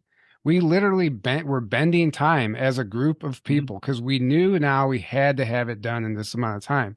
Yeah, we worked extra hours, but it was always done. We always did it. And it was amazing. And I was like, and I look back on it now, I'm like, we were bending time all the time in construction and like making things, creating new possibilities, right? And I just think it's a beautiful example. But and then what happened was the project managers realized that we can get it done in that amount of time. So then they give you that amount of time to do the next job. And you're like, well, no, you don't understand. Like that was a rare circumstance. We can't get it done in that amount of time. But then it did create a problem because they kept shrinking that amount of time. And then we can only limit ourselves so much before you're really just putting out a shitty product. Yeah. You know what I'm saying? And then that leads to now extending the project even further because you have to fix everything, and it just leads to a whole nother series of problems. But it's a great example of how that once you realize what you can do it, all of a sudden everybody can do it in that amount of time, which 2 weeks ago was impossible. Yeah, I would, yes. And I would say an interesting point is, so however you define the people you were working with or whatnot, someone in the group had to have been open to the possibility that we can do this. Right. Exactly. If no one in the group was open to that possibility wouldn't have manifested. Low probability, right? So, but then what's even more interesting is that there was a realization somewhere in the process of the way it quote unquote used to be and a possibility for how it quote unquote could now be. It's that process of bringing it to consciousness that I think sometimes humans like discount a lot. But the actual moment of realization when you say, no shit, we actually did it in half the time. There are so many miracles that have happened in this experience of limitation that nobody recognized, that nobody saw, right? Because as soon as you bring it to consciousness, it gets built into the database. So blinders was a big part of how we limited ourselves. We didn't notice the extraordinary. Nobody noticed the extraordinary. This is how it was. This is how it will always be. But what happens in awakening is some souls start to realize the delta, the difference between the way it should have gone based on, I think, the way stuff works here and then how it did go. And I think you're starting to see this, or we have been seeing this in terms of things like the UFO phenomenon or the UAP or NIH or whatever word you like. Right. That there are some people who can see the extraordinary and bring that through in a conscious way into their day-to-day life. So they do see the lights, or they do hear the voices, or they do they see the way that this reality works, and simultaneously a new possibility that is different than what that reality allowed for.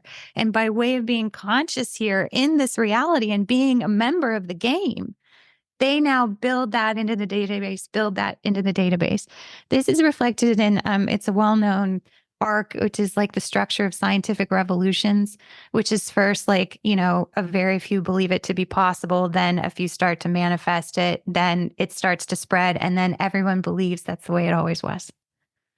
Right. So there's a balance here between souls that bring through possibility through their conscious recognition and those that are not awake, that are sort of just like, that's the way it always was, right? They're still reinstating their experience of the blinders. Yeah, it's amazing. And I'm glad you brought up the UAP, NHI, UFO thing right now, because our audience doesn't know, but you have a background in the aerospace industry. Yes. And this is a very 3D question, but having that background, what is your opinion on like what you see happening? And you can give us any perspective you'd like, but like what you see happening right now with that shift. And I mean, you might have just answered it, but it's very interesting that you have that background and that you fell into doing this type of work, because it's a very scientific nuts and bolts background to now everything and anything is possible. And then now you see this on the world stage, that this UFO phenomenon becoming a reality. And what is that like for you? Thanks. It's weird. I mean, I still feel a part of me that's like connected to science and aerospace and tech and data analysis and my background. And then there's another part of me that's like the channeler to the chorus. I feel them both. They're both very alive within me. And so I feel like I could give you any number of answers to this question, because that's the point, is there's going to be a lot of different perspectives on this stuff. And it's not actually about evaluating each of the perspectives. It's about humanity stepping into a new era where we are comfortable with multiple perspectives at the same period of time about a given topic. That's really what's happening. So the more we are able to allow for the truth, the possibility, let's say, because truth is a little bit harsh to us because it activates that singularity thing, right? We're like the truth. It takes a certain road and awakening to be like, there are many truths. We don't usually start there. We usually start with like, what's the truth, right? So I feel like this is going to be part of it. There are so many different civilizations involved. And so there are so many different perspectives involved, and they're all true. And the more we can allow information to just keep rolling through us, the sightings, the experiences, different people's whistleblowing, the books, right? The faster we'll be able to expand into an understanding of what these different perspectives are and what our perspective is. Like humanity right now is in a bit of like a fire hose moment where we're starting to perceive things, and there's going to be sort of this like influx of things to be seen. And in some cases, these civilizations have been waiting millennia to be recognized by humanity consciously. So they all have a lot to say and a lot to express. And they have a lot of opinions about how this should go down for us based on what they believe. And so the upshot isn't really about like tabulating or picking which one of those we like best. What's important here is that we form our own perspectives based on what we're coming from, which is an experience of limitation. That's valid. Look, just because we haven't been able to time travel in the way some other civilizations have been able to, doesn't make our experience here in creation any less important, any less valuable. We offer a different perspective that is unique in the cosmos, and it's up to us to develop that and share it. Yeah, that's beautiful. And I love what you said about all these different groups who've been, quote, waiting millennia to contact us, let's say. And then now people are contacting them or they are contacting us. And what we have are so many different groups right now, and different people are connecting with those different groups. And those groups are doing exactly what you just said. They're telling those individuals the way they think it should be going down. And then that's where we're seeing all this division created right now, because this person's connected to this group who's telling them one thing, and this person's connecting to this group that's telling them something completely different, because, they have different interest in the game. And that's why it's so confusing right now to figure out what the truth is, because this can't be true if this is true, or vice versa. That's how people see things. And we have to understand that there are so many different perspectives that have their hand in the game now that think things should be going down a certain way. And they're giving information based on their reality and through their lens. And it's just very fascinating to watch it all play out. Right. Another way to look at that is the answer I've found is almost always all of the above, where like somebody says, oh, aliens are real. I believe in aliens, but not in higher dimensional beings or angels and blah, blah, blah. It's like, well, no, those are real too. Well, okay, I believe in those, but not ETs or physical, you could say like us, physical 3D beings that live on other planets and other places in the vast just this one layer of the, as we know, there's a multiverse and other dimensions and other realities. It's like, well, that's true, but that's true too. It's all true. It's just a matter of like, you're going to experience wherever you're at, things, like you can like Katie, you're channeling these consciousnesses, for lack of a better term, because you were able to tap into that, because you were in meditation and they were able to connect with you through your own free will. Like, they're not going to violate your free will, but somebody that's never done that would say, oh, that doesn't exist, because they've never experienced it. But it does exist. You have experienced it. You're like, no, but it's a matter of like, you're going to experience wherever you're at, what you're a match to, kind of. Mm-hmm. So, Yeah. There are many realities in this reality. right. There are many dimensions in this dimension, depending on how you look at dimensions. But yeah, I think that there's an aspect of urgency sometimes with some of these representations. I think there's two reasons for that. The first is the human expression right now of linear time still factors in a constraint for what's possible in any given period of time. So when we come into contact with a vaster energy, there's a time trade-off. Sometimes that's just in the sense of it. Does that make sense? Mm-hmm. So I don't know if you guys have, because you clearly interview like a zillion people. Whenever those topics come up that are the furthest out there, like when someone's telling a story about an encounter, have you ever noticed that they speed up? They start talking more rapidly, and then this happened and this, and you can like barely get in a follow-up question.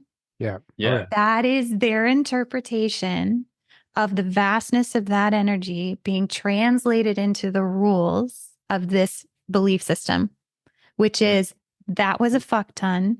Here, that takes a lot of time to get through. So I've got to hurry up because this needs to take so I can't expand the time. So I have to cram more into the time do you see? There's this hurriedness that is an expression of that translation. That'll soften over time as we go forward. But the best thing we can do is when people are trying to get out an extraordinary experience is to just be like, we got all day. Mm-hmm. You can tell me this 3 times if you want. There's nowhere else we got to be, right? Just bring through an expansive, like you did in your construction projects, right? We can change the conscious perception of time if we are conscious of how the time is being modulated in that experience. Right. So you say, hey, there's another possibility here. Right. This could be normal here. And it's so interesting that, time doesn't exist, right? But it does because we believe it exists. And these other groups and other dimensions, they also experience time as well. And that would be the Federation and the AO, because they're tied to us, and however karmically, whatever that looks like. But you mentioned something that we probably should address before we wrap this up, is the urgency of those groups. So from their perspective, like the Federation and the AO, like we've got, this has to be done now. We have work to do. They understand, like, I guess, more of the game than we do, and they understand the potential threats. So that would seem like everything has to be more urgent to them, because like there is this deadline or something. It seems like it's very interesting. Like there's such a higher dimensional being from our perspective, but they're still very solidified in that linear timeline of the game. Yeah. So I've had so many conversations, and at some point I just was like, I can't anymore, you guys. It's just so dramatic. And so like, it's all ending right now. It was just like kind of exhausting. And I got very frustrated and sort of burnt out on those sort of conversations, particularly because my contrast is the chorus that is like, it's perfect. It's infinite. You guys are great. You can't not awaken. This is going fantastically. So I tend to prefer that perspective. And so when these extraterrestrials or NHI or however you want to call them came in and they were like, this is urgent, all I could feel was sort of like, okay, so you believe in urgency, right? I just couldn't buy into the belief in the same way. And it took me a long time to realize it was because I wasn't resonant with that belief anymore. I'm not sure that I buy urgency anymore. And this is because us as a group are expanding into a different understanding of time where serendipity exists, where synchronicity exists, where miracles exist, truly deeply felt in our bones. So when someone runs up to you and they're like, oh my God, this, it has to happen now. It sort of just doesn't resonate. I don't feel it. I don't buy into it in the same way that I used to. Right. And instead, it's more of like a real objective, like, wow, okay, you have some strong beliefs about what's happening here. You want to talk about that? You Right. know, like why? What does your Why do you civilization believe? Yeah. Right. How'd And you get here? they're just broadcasting where they're at. And then it, like, what I've realized is the more somebody is trying to force upon a belief or force their perspective onto you, it's usually like the lower vibration that they're at, because and the more unconscious they are, because that's when you think everyone has to believe the same thing I do and has to buy into these same concepts and things. But the more you expand and the more you expand out of limitation, basically, as you were talking about, you're like, time doesn't even exist. It just exists as an experience. So like, why would I, you don't have that limitation anymore where you're at this more unconscious level where you think everything has to work in a certain time and has to look a certain way. That's coming from a very, very, very limited, small perspective. But the more greater perspective you have, you see how everything's working perfectly and the way it's happening, and it's all an experience. It's more of the hippie vibe. Right. But that's where that comes from. You know, and that even calling it a hippie is putting it in a box of. But what I think, if we're going to zoom out on your experience, Katie, like the chorus came in first to give you that beautiful perspective and understanding of everything they explain. And then these other groups come in. So now you have that reference. Yes. If without that reference, you probably would have fallen into their beliefs as well, because you would have thought, Completely. oh my God, it is urgent. But it's all for you to be able to zoom out and see where these other groups are at as well. And even though they have fascinating information and it all does play a role in everything that we are, it's very interesting to be able to observe that. And it's a beautiful perspective, I think. Completely. I would have been still resonant in my experience of urgency. So when someone showed up urgent, it would have been like, double resonant urgent. It would have been even more urgent.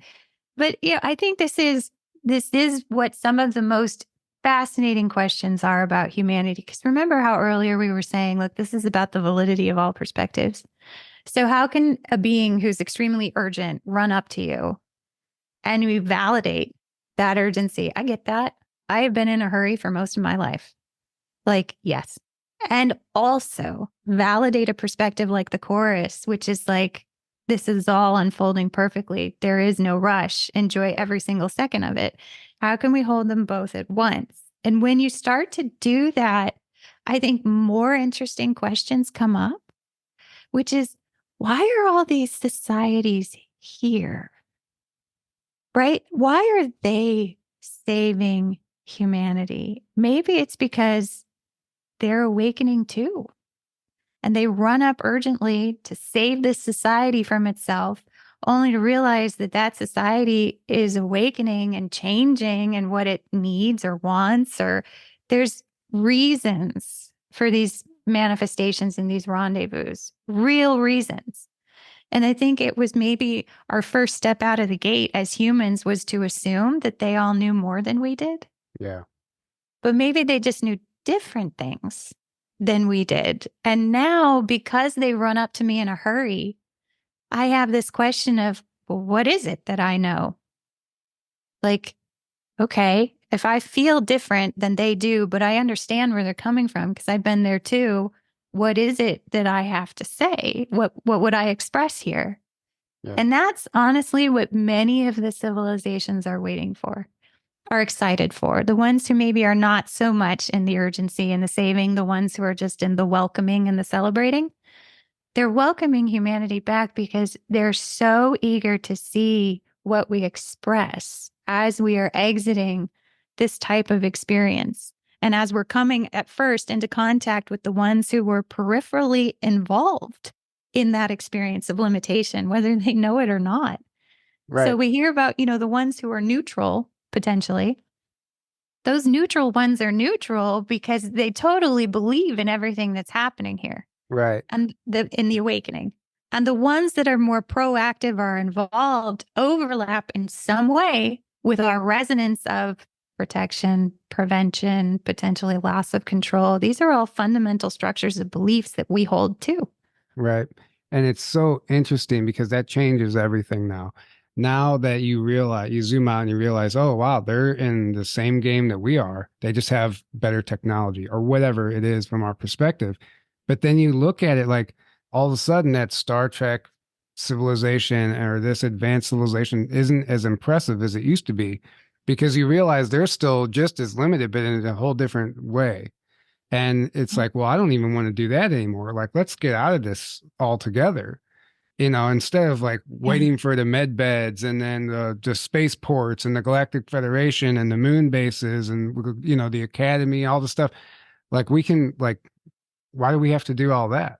We can just like bypass that now. Now that we understand that that's all part of the limitation, we can just travel in Merkabahs and our etheric bodies. You are the greatest technology. Yeah. That's the lie we've been sold. We think we need all this stuff outside of us, and that can help to like free up our, like, let's say, time so we can work on ourselves spiritually and stuff like that and follow our passion and joy and things like that. But like, there's a certain level where you need to go beyond external technology and realize you have to go within and realize you are the greatest technology. And like you said, you can form your own Merkaba and travel the universe, the multiverse.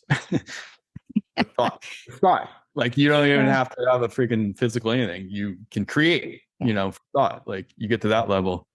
But, that's right. It's all like tapping into these different layers of and ourselves. That's what we have to hold space for people that are like, well, I was here last night or I was there last night. And then a skeptic's going to be like, physically? And we're like, well, no, I went there mentally, but you really went there. It doesn't mean that you actually didn't go there.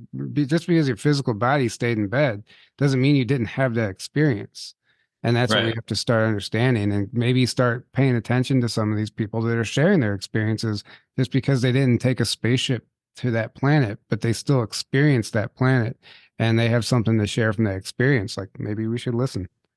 Yeah. I mean, that's the difference between someone who's like, reality consists of things we do with our five senses with this physical format.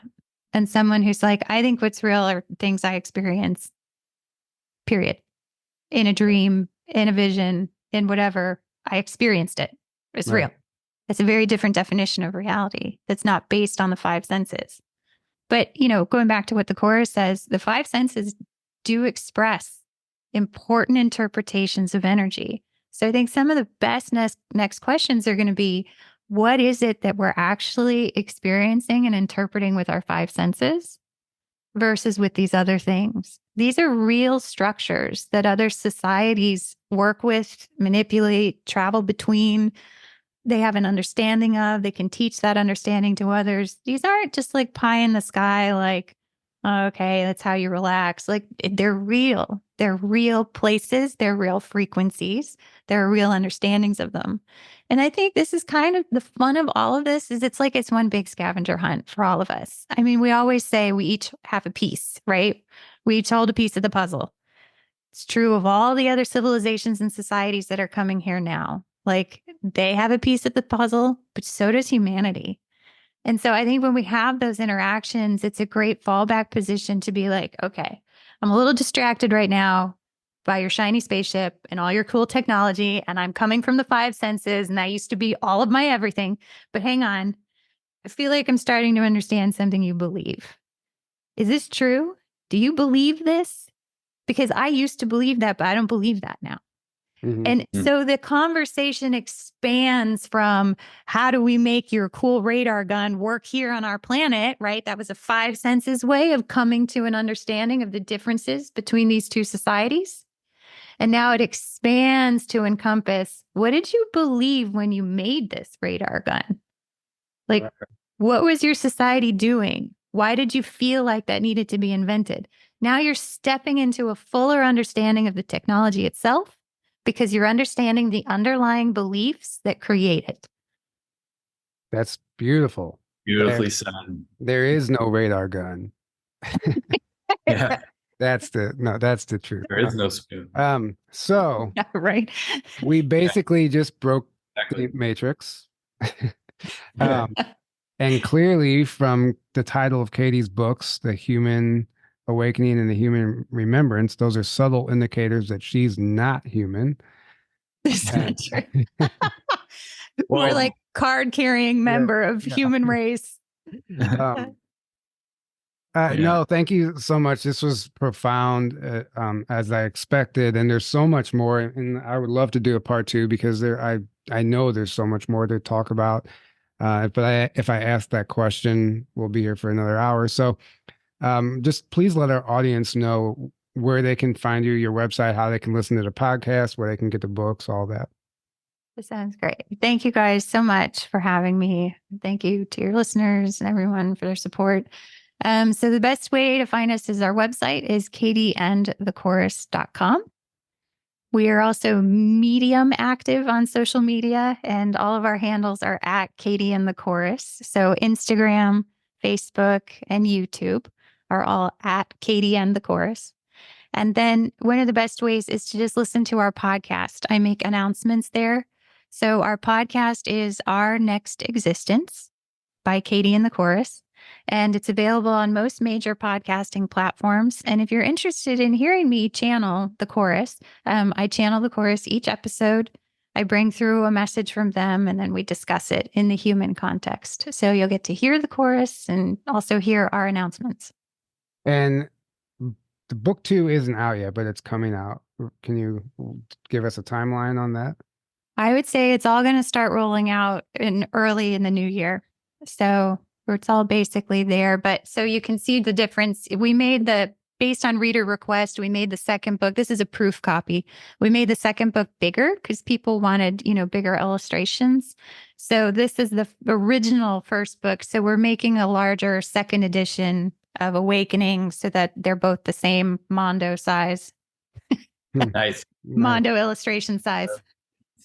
It's true because some of those illustrations are small and the text is even smaller. So that would be amazing if there was a bigger version available. Speaking of, did you do those illustrations or did somebody else do those illustrations? They're actually based on my pencil sketches. And then I have an illustrator who converts them into digital.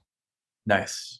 Yeah. But we kept the pencil sketch feel, because this is I like that. similar to how they came in. And I've seen your notebook before, so that's how they look. Oh yeah. Yeah.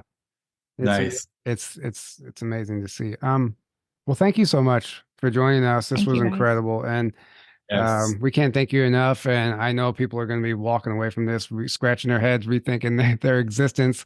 But I think it's amazing that we're at this point in time right now that we can have this conversation and walk away with an actual understanding of what we just talked about. So it's a beautiful thing. And thank you all for being with us tonight. We love you all. And until next time, have a great evening. Good night. Yo, what's up, everyone? How you guys doing today? You guys feeling those vibes? Yeah, you know what it is, so check it out. So May 13th to 16th, Grafton, Illinois, Rebels of Disclosure Conference.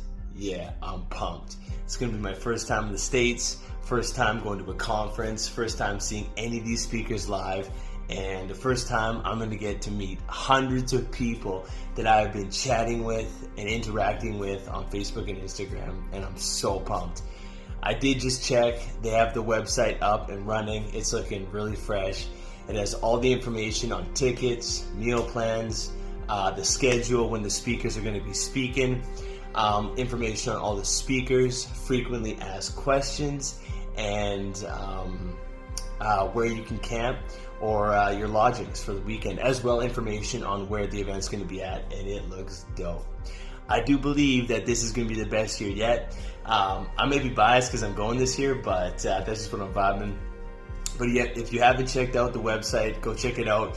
It's looking really good. I'm super excited, man. I've been following Tyler and Aaron for a long time. I really love their podcast and all the people they bring on, and the lineup this year looks so sick. So, and if you're going, I'm super excited to meet you. I'm going to give you a big hug. a big star seed squeeze, you know what I'm saying? Yeah. Anyway, you guys, I hope you guys have an amazing day today. Sending you guys lots of love, and man, I can't wait for this conference. Big ups Aaron and Tyler, and yeah, guys, have a great day.